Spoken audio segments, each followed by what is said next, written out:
Hi, in this video I'm going to showcase the behavior of the SNITCH app. The SNITCH app is the only one you see on the screen, and I'm going to open it now. Okay, so the way to share SNITCH with friends is just to allow them to scan this QR code with the camera, and then they can get a link.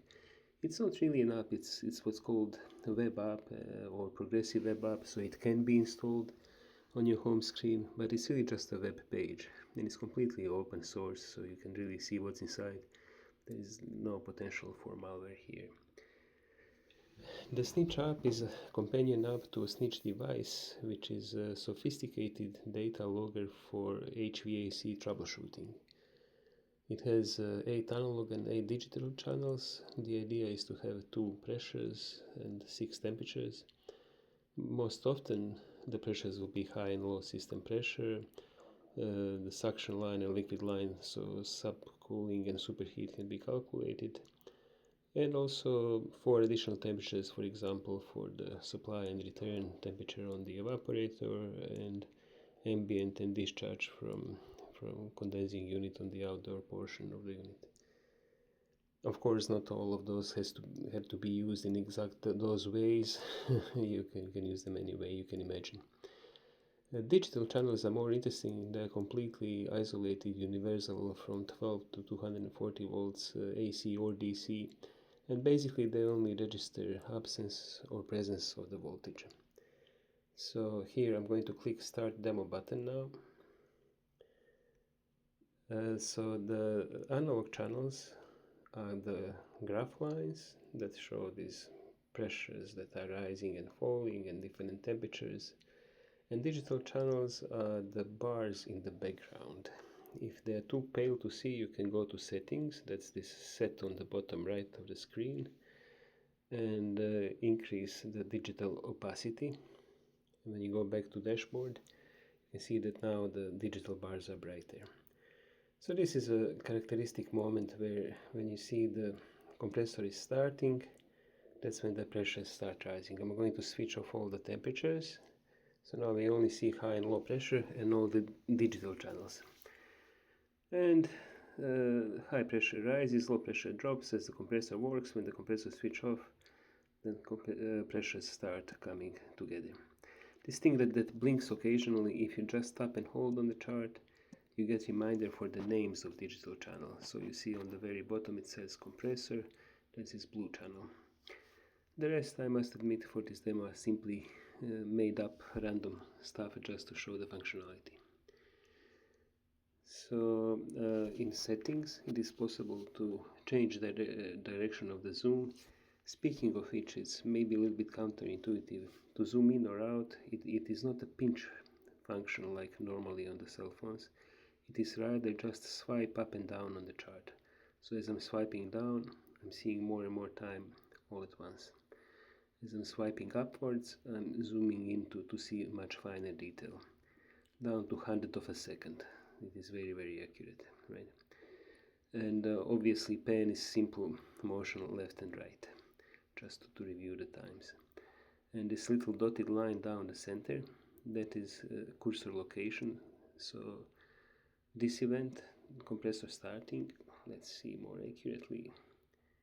Yeah, that happened right about here on January 26th at 7:40 p.m. and 3 seconds.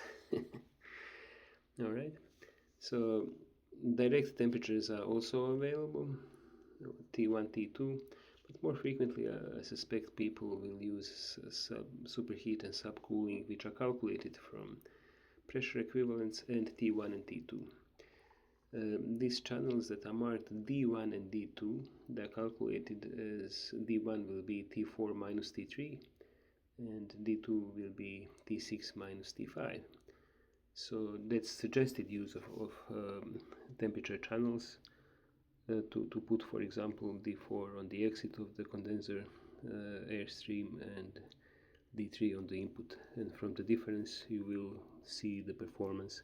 Especially if you can also measure airflow independently, you will get the idea of exact performance of the unit or the amount of heat dumped outside. Similar for the evaporator, only since we don't measure humidity, we will just get some vague idea, of the performance.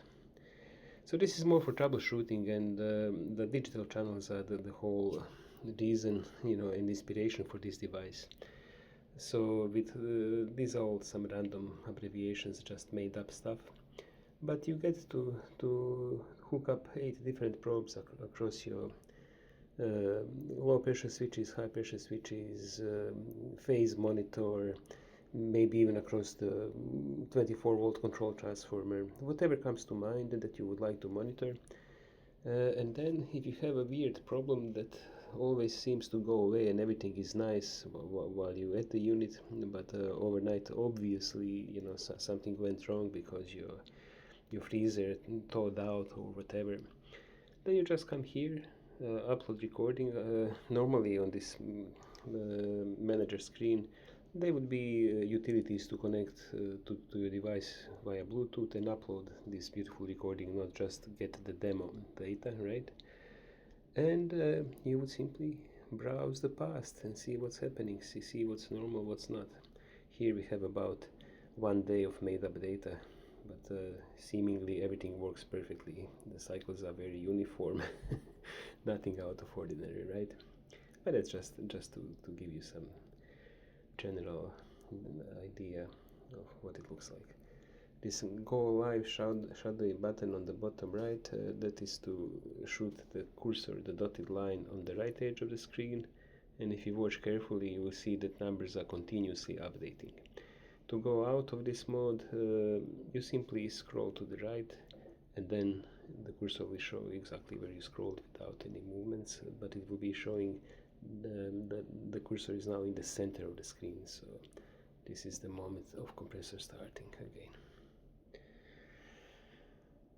All the charts are color coded. If some are similar, for example these two greens, well, you can simply kind of switch them off and on and see which one is which, right? And yeah, that's the snitch. If enough interest is generated, please go to the manager site and go to this more on YouTube button, because that's the only way I can receive any feedback. And just throw me thumbs up if you have some vague general interest, or I would really appreciate comments. If I get enough interest, I will proceed with designing device, and if you leave your contact information, I will definitely reach out once the devices are ready for the market. Thank you. Bye.